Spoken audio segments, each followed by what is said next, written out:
Welcome to One Show, One Drink, part of the What We Watch When We Drink podcast from the Boozedancing Entertainment Network and Gastropub. What are we drinking and what are we talking about tonight? The show tonight is Catastrophe, and we are going to be drinking the Midleton Very Rare 2017 vintage release.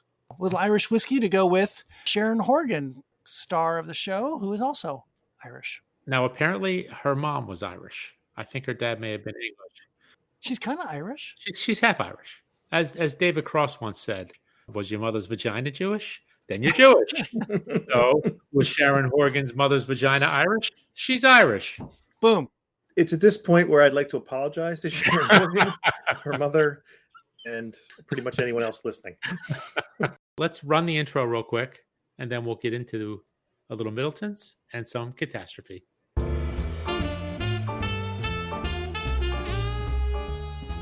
Welcome to What We Watch When We Drink, a booze dancing media podcast featuring lively discussions about movies, TV shows, and anything else that we're watching while we drink our favorite boozy libations. If you enjoy this podcast, please subscribe on Apple Podcasts, Spotify, Stitcher, or wherever else you get your podcasts.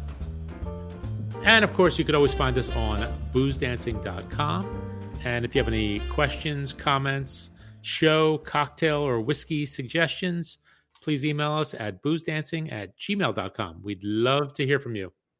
Gentlemen, how we doing? Hello, we're back. One show, one drink. We are ready to talk Catastrophe, Season 1, Episode 1. But first, we will have a little bit of a taste of some whiskey, right, boys? Yes, sir. Yes, sir. Now, this is a personal favorite of yours, isn't it, Mike? It certainly is. Comes in a fancy box. It checks all the boxes for me because it is a pretty shiny package. And it's Irish whiskey. Let's do a quick cheers. All right, gentlemen. Cheers to you. Cheers to Midleton. Cheers to Catastrophe. So, Mike, you're the Midleton pro. Do all of the Midletons come in boxes? This, the Very Rare, their special one, that always comes in a box. It used to come in like a small with a latch, and now it comes in the fancy, like double-doored casket. It's a really nice box. And what do I always say about that box, Mike? That you'd like your ashes put in it, and it's suitable for a mantle. So the whiskey comes in a box, and I will go out in that box. It's sadly one of the few empties that my wife told me to keep. I'm not exactly sure why, but well, whatever. Hey, is she still pushing for that like big brick oven in the backyard? She said something about making pizzas. I don't know. Smoking meat. She said something about smoking meat. Pizza, crematorium, same thing. Potato. Yeah, so you're a big fan, right? You've had a few of these vintages, haven't you not, Mike? Yeah, I'm a big fan. I used to buy the one before they put it in the big box. And this was a special one to share with my dad, who was also a big fan of Midleton. And one time I had him come to watch the dog while we were out. And I remember one of the neighbors said, well, how was that? I said, well, he finished all my Midleton. And he said it would have been cheaper to board the dog. But yeah, the 17 is really good. I've had the 17. I've had the 19. I don't know whether they do an even odd release where you can get odd years in the U.S. and even years somewhere else or something. But I know it's harder to find the even release years for the Midleton Very Rare. I was surprised it was only 40%. Yeah, that's the biggest drawback with it, is that they aren't bashful with the price. And yet the ABV is really not what you'd expect for something that expensive. You'd expect it to either be very old with an age statement that kind of wows you, or for the ABV to be something with a 5. And this is not. Do we know how limited, they say limited, right? How limited is it? Only 45,000 bottles. Yeah, only. On the label, it'll actually have a bottle number sometimes. There's a serial number that says 32315. 32,000 bottles? Say 45,000 bottles, like I said. They only throw in 300 barrels in every batch. They only make a mass production of it. It's very rare. Well, you know what it is? The bottle's very rare, and the case, the lovely, lovely case. No, but it is a nice whiskey. It's very light. It's very, very light on the nose. You know, it's fruity. There's some vanilla. Get a little like maybe some peach or maybe some pears. And you get a little bit of the grassy, heathery kind of notes that you typically get with an Irish whiskey. So you know it's Irish, as opposed to the barley or whatever kind of grainy kind of notes you get with Scotch. The longer I let it open up a little bit, I get a little bit of spice coming through on the nose, just a tiny bit. Maybe a little cinnamon, little pepper. I didn't go for a taste yet. I'm deep into the taste. The 40% makes it so easy to drink. You know what, though? I just took my sip. It's got a little bit of kick to it, though. Yeah. A little. It's not benign by any stretch. No, but it's a very easy drinking, I think. Yeah, I also think because it's 40%, this would be good for cocktails if it wasn't so expensive. At the price point, you want to drink it by itself. Are they similar? The each vintage? I think they taste similar. I think that's what they're going for. That they just come out like, this is this year's aged however long. This is the 17, this is the 18. I don't think they changed the barreling or any of that kind of stuff. And I think they're all at about 40%. So let's talk about Catastrophe, the TV show on Amazon Prime. I think it was 3 seasons, and we're talking about the very first episode, revisiting it and seeing what we thought about it. I didn't watch the series. I actually thought that I had seen this first episode before because parts of it seemed very familiar. But it may just be from having a conversation with you guys about it. But I hadn't seen the whole series. And just watching this first one, the two of them are so good together. Sharon Horgan and Rob Delaney. They're just really, really funny. Oh, they are. They're so good. From the first meet. Yeah. I mean, it's just the way they met in the bar, and you don't know where it's going to go, because he comes off as a smart ass right away. Yep. I don't know. I guess she liked it. And she's giving it right back. Oh, yeah. He's an American working in London. They meet in a bar, and he buys her a drink. Sex ensues. They start kind of dating-ish. If you want to call it that. For the kids at home, they're dating. I think it's more like they played a few rounds of golf. They played a lot of golf. They played a lot of golf. There was some putting. There was some driving. There was night putting. There was some chipping. And then somewhere in that first half-hour episode, Sharon, whose character's name is Sharon, finds out she's pregnant to this guy who's going to be leaving the country. And then he makes a big decision that says he's going to stay and help her. And she's a mess because she's pregnant. His head's spinning because he's a dad of someone he barely knows. And she's a mom-to-be of someone from someone who she barely knows. It's a little bit madcap. It's not like your typical sitcom. Oh, no. It's not like, there's a misunderstanding and then it all gets fixed at the end. It never gets fixed at the end. No. So the inspiration for the name Catastrophe was a line from Zorba the Greek. And the line goes, I'm a man, so I married. Wife, children, house, everything. The full catastrophe. That really speaks volumes for the rest of the series. It's a catastrophe. And how these two people who don't know each other, but have this common thing called a baby, try to figure out how to have a life together. And comedy ensues, but catastrophe is almost bigger than the comedy. Did we mention the actors' names? We did. Rob Delaney as the character Rob and Sharon Horgan as Sharon. There's 2 other characters in the show that... well, at least in the first episode. In the first episode, but they are recurring. They're friends, Fran and Chris, played by Ashley Jensen and Mark Bonner. And they play a couple who's a friend of Sharon's. Our Sharon runs into her. They haven't seen each other for a while.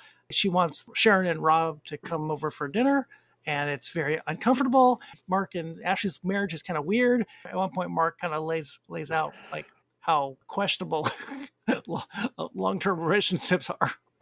And it's very funny.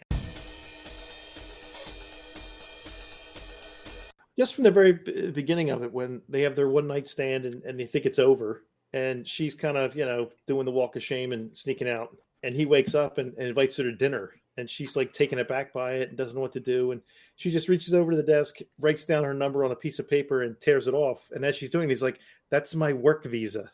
And like, this is just how like the whole thing's just good. It's a catastrophe. It's all going to go downhill from there. Like the very first thing you do is you tore my work visa up.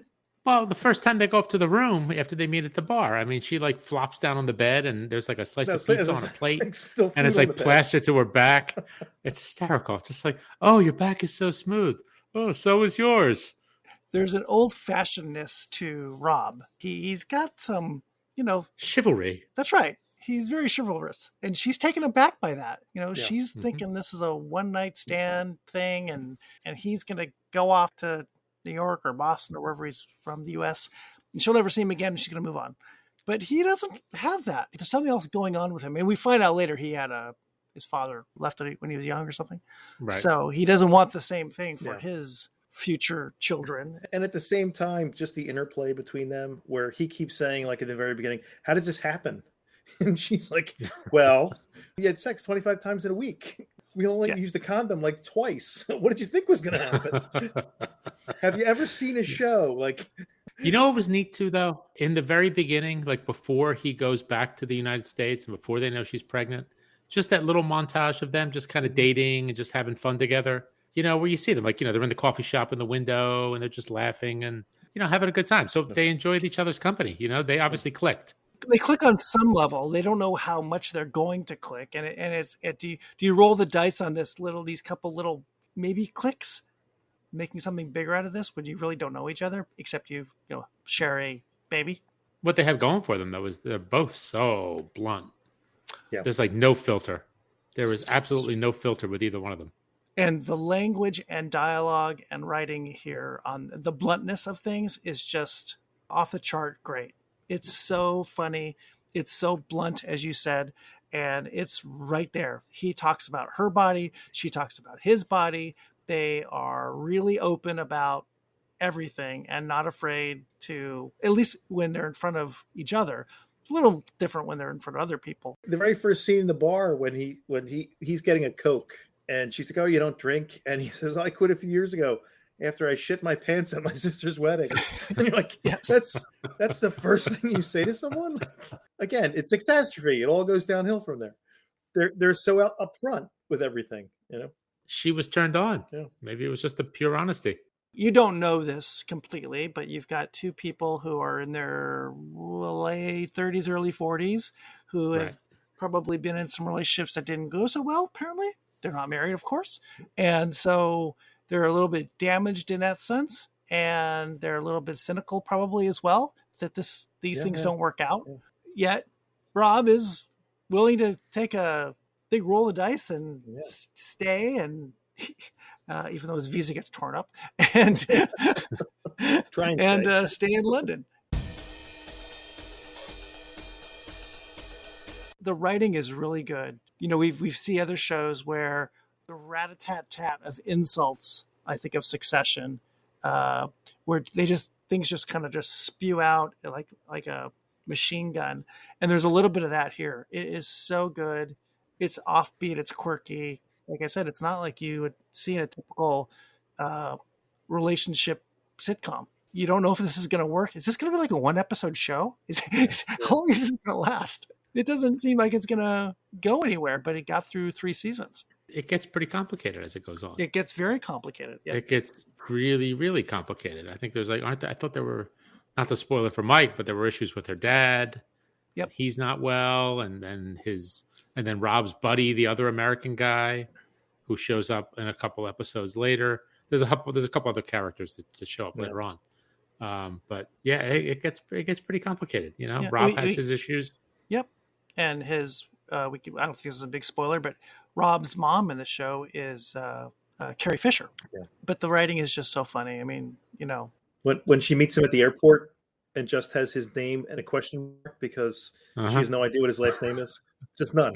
She's been with him for a week, you know, sex 25 times, never got his last name. And his name is Norris and her name is Morris. And she's like, oh, great. Like, again, it's a catastrophe. Well, or it's destiny. It's so close. That's right. And one of my favorite lines is he says, a terrible thing has happened. Let's make the best of it. Yes. Okay. All right. I like when they're sitting on the park bench and she's like, you know, thinking about not having the baby. It's like, how old are you? Really? Do you want to have kids at some point? I mean, this might be it. This might be the only chance. Yeah, there's a lot of self-doubt. There's a lot of inward looking by these characters, and it's in a very thoughtful and humorous way. It gives pause to where does a relationship start and how does it keep going, and even in the most perfect of times. And here you've got this less than perfect way to start a relationship, and it's potential bonfire at every turn. This is more of a dumpster fire. It is a dumpster fire, yes. Yeah. He even goes to her school and gets abused by her class. Oh, that was great. Where the one kid says, "You're an American. Do you know Obama?" No. But he says he knows one of the girls. I know Malia. How don't you know them? I don't know them. And one of the little girls says something like, "Oh, that's her special friend," and the little kid's like, "He's not so special," and just leaves. It's like, oh. Actually, she goes, "Oh, look, you've got fans." Kid's like, "We're not his fan," and they just walk away. The kids were great. The kids were just brutal. They were so funny. Sharon is a teacher. I like the whole thing where he's going to come stay. He goes, "Oh, well, yeah, I got 2 bedrooms." He goes, "Really? No, I'm a teacher. Okay, I barely have 1 bedroom, and I'm in London. I could barely afford what I'm doing. It's like I teach elementary school." I don't want to jump ahead because I'm remembering parts of the latter part of the series, but he's got some money. He's an executive of some sort, and she doesn't. She's a teacher, so she's making ends meet, and so in some ways it could be good for her, but having a baby is not simple, and she has to make this decision about, is this what I want to do, and with this guy, it's a tough decision, and you see them kind of wrestling. What does this mean? How are we going to make this work? If I want to make it work. And I think she really gets a good glimpse of him at the dinner. Yes. So she's like prepping him for her friend, and he's like, "She's not really my friend. She's just, I hope something bad happens to her." I mean, I don't mean like something really bad, but like tax fraud or child porn, just something to knock her off her smug little pedestal. And you're just like, oh. What do you say? Just to keep the conversation to the weather and the food. Yeah, weather and food. Yeah. Just keep complimenting the meal. And he keeps saying, "This is the best. This is really the best dinner I've had. It's really just amazing dinner." How many times does he say that? You know what's easy? Raising a kid, not easy. But you know what is easy? Finishing this little sample of Midleton. Oh, yeah, it's good. Very easy. It's easy. It drinking. Goes down very, very good. easy. Anyway, I'm sorry. You were mid-thought. It's not cancer. It's kind of near cancer. So just have cancer then. Just have cancer then. And his solution is, can we get some pamphlets? I'll get some pamphlets because that'll make the cancer not bad. If we have pamphlets, it'll be bad. and that's an interesting look at the relationship to be too, because Rob is very supportive. He's right there with her, and she's throwing the C word gets thrown out at this OBGYN appointment, and she's obviously freaked out, and the doctor's sort of not freaked out, and Rob kind of holds it together and kind of holds her together. So there is something there. Yeah. It's the sturdy chin. The sturdy lovemaker with a massive chin. I want you to know that I'm going to look back at my time with you and remember you as an extraordinarily good-smelling woman with a magical ass. Yep. The bluntness is so well done. It's with heart and with a lot of humor, of course. It's so funny. There's a Fleabagness to it in some way. It's right in your face. Wearing everything on your sleeve. Maybe that's a British thing. I'm not sure. Was it at the end of the episode where, after the dinner and she's in bed and, he proposes to her? Yeah. And, he's doing the right thing. And she's like, "Stop being so American."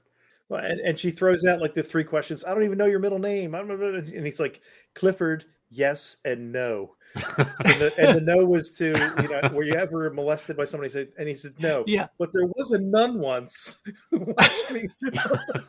When I soiled my underpants. It's like, if you can pass that test, you're in. And then he said, "I talked to my mother and she said something about arranged marriages. They rarely end in divorce." And she's like, "They end in suicide." No. She asked, "Is that because they end in suicide?" Yeah. Right. Some of the lines are just fantastic. Oh, funny. Just the banter back and forth was really, really well done. And the two of them are really like approachable people. Like you could envision seeing people like this. That's funny you said that. I could envision them being married. I sort of remember thinking, watching the show, is this a couple? Are they really a couple in real life? They play well together. And they're not. Yeah. Well, they met over Twitter apparently. That's how they got to be kind of friendly. Yeah, that sounds familiar. They were social media. They kind of went back and forth on Twitter, and they're like, "Hey, let's write a show together." Yeah. Because I don't follow him.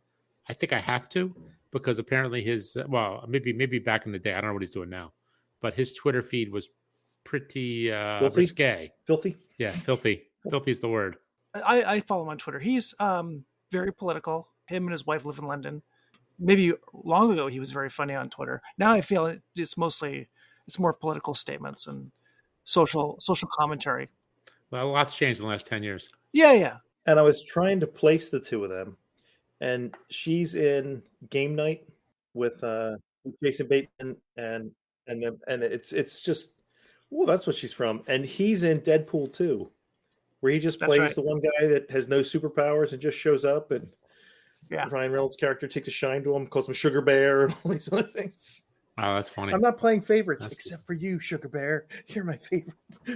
Well, and I believe she, after Catastrophe, because she's almost like Phoebe Bridger-Waller. Phoebe Waller-Bridge. Is that what it is? It's those three names? Yeah, Phoebe Waller-Bridge. Yeah. Bridge, Phoebe Waller, Phoebe Waller-Bridge, Phoebe Bridgewaller.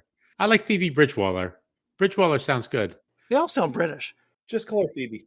Just Phoebe. Phoebe. Phoebes. Why not Phoebes? Phoebes. Sharon got a big deal with after Catastrophe with Sharon. Look, he's on a first name basis with her. I am Sharon. Oh, I think it was it Netflix or with.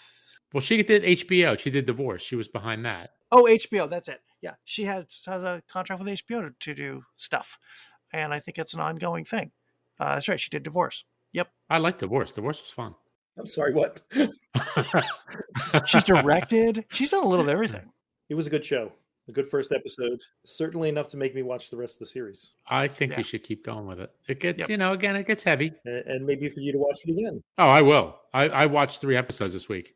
And they're easy. They're like 25 minutes. They're kind of short. Yeah, they're quick. Boom. Yeah. What's great too is that they keep going with Chris and Fran, and the Chris character, is it Mark Bonar? Yep. He is so good, and him and Rob just play off each other so well. It's hysterical. He is so freaking funny. He is just, gosh, he's good, really good. Yeah, he was. So he's from Edinburgh, and the woman who plays Fran is from Glasgow, I think. There you go. I believe, but they're both Scots. The dinner goes off the rails, and he just gets up to go out and have a smoke, which is just like, who wouldn't want to do that? Your wife's whole effort is just devolved, and you go, okay, I'll be outside. See you.